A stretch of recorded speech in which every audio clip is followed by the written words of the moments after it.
Okay, so you might be able to name all the 9 members of the Fellowship, and you might be able to speak a smattering of Elvish, but one does not simply know the Hobbit by reciting a few tidbits of trivia. Here are 11 facts you probably didn't know about the Hobbit in less than 4 minutes. Big breath now. In a hole in the ground, there lived a hobbit. That's how the Hobbit starts. But these words were first written by a bored J.R.R. Tolkien as he was marking summer exams. Intrigued by the words, he resolved to delve into the matter in more detail.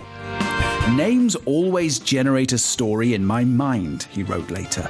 "I thought I'd better find out what hobbits were like." The thing is, Tolkien didn't even come up with the word hobbit, though it's usually attributed to him. The Oxford English Dictionary threw a spanner in the works by pointing out the word first appeared in a 19th century book of folklore as an obscure word for little people or fairies. While writing Lord of the Rings, the author realised that he needed to tweak Bilbo's original meeting with Gollum to make events match his much darker sequel. So he rewrote it so Gollum doesn't willingly lose his precious ring. Bilbo wasn't always going to be so bumbling.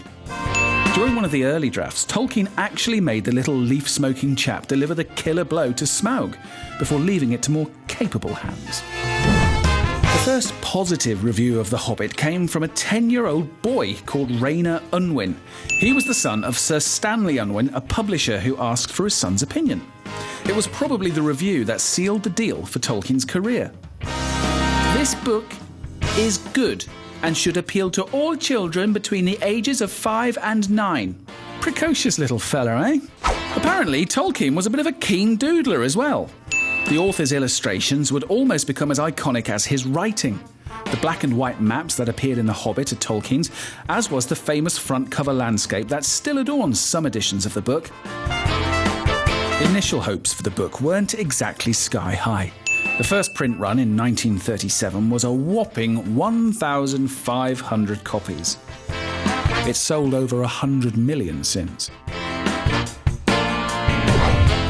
In order to bring Middle-earth back to life, the 350-strong art department had to make 8,000 digital paintings based on 500 concept sketches. Lead illustrators and conceptual artists Alan Lee and John Howe, the eyes behind the Lord of the Rings' distinctive look, cheekily pranked in a video blog that they'd started drawing in 3D too, by claiming to each be drawing the same picture, one in red, one in blue, and wearing glasses to see the combined result. Ha! You crazy kids. When The Hobbit was first published, as we know, in 1937, it benefited from having a hugely positive review written anonymously in the Times Literary Supplement, bigging up the book as a classic. This review was actually written by another popular fantasy writer, C.S. Lewis, who just happened to be Tolkien's mate. A ruddy little ignoramus was Tolkien's view on Adolf Hitler. When it came to publishing the book in Nazi Germany in 1938, the author was asked to produce evidence of his Aryan heritage. Instead, the author wrote 2 snotty replies and let his publisher choose which to send, one of which pointed out that the term Aryan was misused. Tolkien was, after all, keen on etymology, and that in terms of being Jewish, "I can only reply that I regret that I appear to have no ancestors of that gifted people." Pure class. The pages of The Hobbit are a bit of a sausage fest, with only one female character actually getting a name, and that's Bilbo's mum, Belladonna Took. For more on The Hobbit, stay tuned to IGN.